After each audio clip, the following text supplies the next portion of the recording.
Fala, visionários, como estão vocês? Vocês estão bem? Imagina só vocês acordarem de manhã, fazer seu exercício físico, tal, tomar o seu café e o primeiro e-mail que você vê, quando você abre ali sua caixa de e-mail, fala o seguinte: prezados cotistas do fundo tal, para quem preferir falar comigo, meu telefone é X. Montei uma operação arriscada onde vendia opções de venda e comprava opções de compra de uma empresa que conheço profundamente. Até uma semana atrás, a operação estava caminhando bem, mas há 5 dias atrás, para sair da operação, tive que alavancar o fundo por alguns dias. No dia seguinte a essa alavancagem, o nosso custodiante, diante da concentração do portfólio, resolveu tirar toda a margem que haviam dado um dia antes. Com isso, fui obrigado a liquidar a posição em 2 dias, o que gerou perdas irreparáveis ao fundo. Estou escrevendo esse e-mail com muito pesar no coração, sabendo que não apenas perdi o dinheiro do fundo, mas acabei com a minha carreira em um negócio que amo desde pequeno. A minha vida nunca mais será a mesma, e o meu relacionamento com cada um de vocês certamente também não. Eu nem imagino a raiva e o desapontamento que estejam sentindo nesse momento. Saibam que mais de 95% do meu patrimônio e dos meus sócios estava no fundo. Tudo que juntei até meus 34 anos se foi. Estou a postos para conversar e explicar tudo o que aconteceu caso alguém queira maiores detalhes. Novamente, não sei por onde começar a pedir desculpas. Espero que um dia consigam me perdoar pelo meu erro. Esse e-mail foi enviado por Arthur Fraga Bahia e ele era o gestor do fundo TT Global Equities, tá? O que aconteceu aqui pelo que eu entendi? Eu demorei um pouquinho aqui para fazer o vídeo para poder entender o que estava acontecendo, tá? Então, em princípio, de fato, houve esse fundo, tá? E esse fundo operou alavancadamente nas ações da empresa Claros, né? A empresa americana de artigos esportivos e artigos de eventos ao ar livre, tá?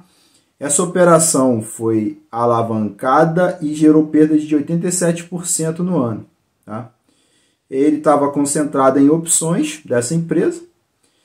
E o que a gente sempre fala aqui no nosso canal, né?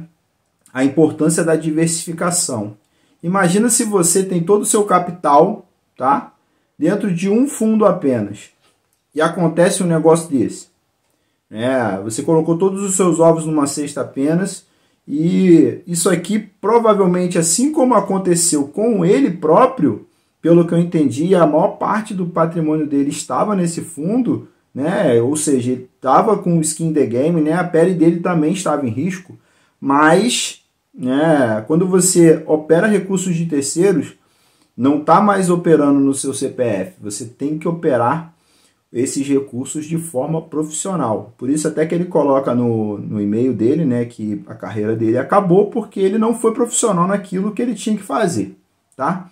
Então, até acessando aqui o site do Infomoney, tá? O Arthur Fraga, que é sócio da TT Investimentos, resumiu a situação, né, dizendo que foi realmente uma operação muito arriscada. Ele é sobrinho de Armínio Fraga, né, que já foi presidente do Banco Central, e isso acabou trazendo muita repercussão, né, no caso. Por isso que muita gente compartilhou isso daí, né? A gente tem visto aí alguns, principalmente em outras redes sociais, falando sobre isso, tá? O Fraga reiterou lá ao canal Infomoney que não houve irregularidade, tá? Nem nenhum processo relativo à CVM, que também o Infomoney procurou e não identificou nenhum processo contra a TT Investimentos, tá? O Infomoney questionou o Fraga a respeito de um possível fechamento do fundo, mas o gestor disse apenas que a casa está discutindo o assunto, mas não está divulgando informações a respeito neste momento. Esse e-mail foi enviado pela gestora aos cotistas. Pelo que eu entendi aqui, o fundo tinha apenas 3 cotistas cadastrados na CVM e até maio tinham 2 fundos de investimento que tinham capital dentro da empresa, tá? Em pouco menos de um mês, até para a gente entender o que aconteceu, né, em pouco menos de um mês, as ações dessa companhia americana passaram de uma cotação de $29 em 17 de agosto para os atuais 15 dólares e 94 centavos na quinta-feira, perdão, no fechamento de quinta-feira. Né? O gestor explicou ainda que o banco custou diante da concentração do portfólio, foi lá e zerou a posição. Né? Ele alavancou demais e a corretora não quis correr esse risco junto com ele. Tá? Então, duas coisas aqui. Né? O risco da ruína, ele é, cara, entendeu? Ele é latente. Se você concentrar demais em um ativo e aquele ativo tiver risco, é muito complicado de você conseguir se safar. Tá? A segunda situação é tomar crédito, né? Ou seja, se alavancar para fazer isso daqui. Né? Se você vai concentrar demais uma operação e ainda vai tomar crédito para isso, né? Vai se alavancar com isso, que mesmo quando você pega lá a garantia da corretora, é uma forma de crédito. Tá? Você está se alavancando, você está usando um dinheiro que não é seu. Beleza?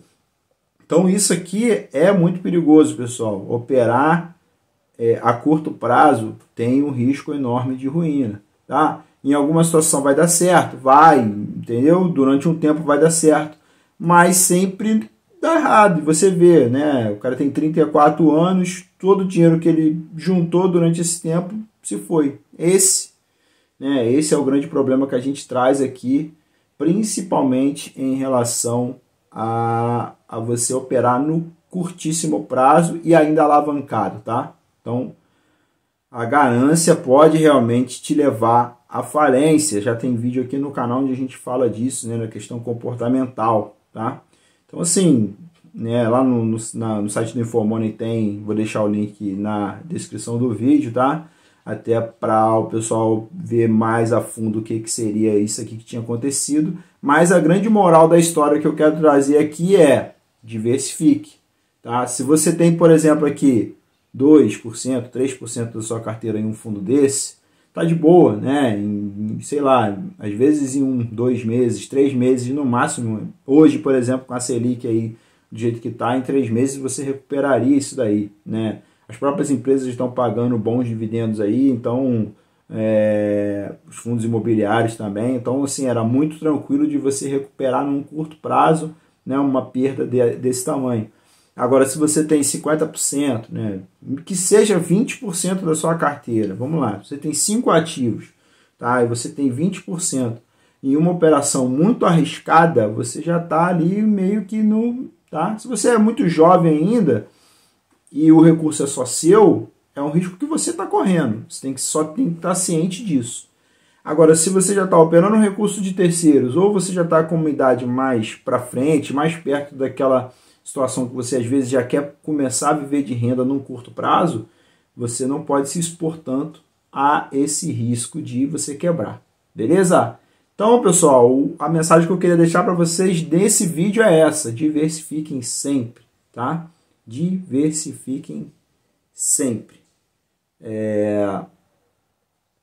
Quando vocês tentarem fazer uma carteira de investimentos, sempre pensem que vocês precisam ter grão a grão. Então você vai começar com um risco menor e aí depois de você fez um colchão, tá? Você fez um colchão ali, você vai conseguir fazer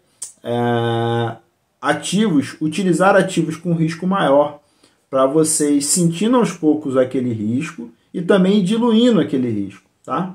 Então, se aquele ativo que você começou a entrar com risco maior, ele estourar, né, beleza, aquele pouco que você tem, ele vai levar a sua carteira para cima, tá? Se ele virar pó, tá de boa, porque o grosso, né, do que você tem com risco menor vai segurar, vai te dar segurança ali na sua carteira, tá?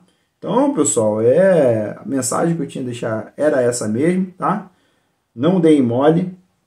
Eu acho que hoje em dia, com a quantidade de informação que a gente tem, não faz muito sentido a gente se posicionar tão alavancado e em uma posição só. Então, é isso, tá? Uma frase que eu queria deixar para você hoje aqui é que quem não diversifica se trumbica, né? Fazendo aí uma alusão a um, né, grande comunicador. Fico por aqui, até o próximo vídeo. Aquele abraço e tchau!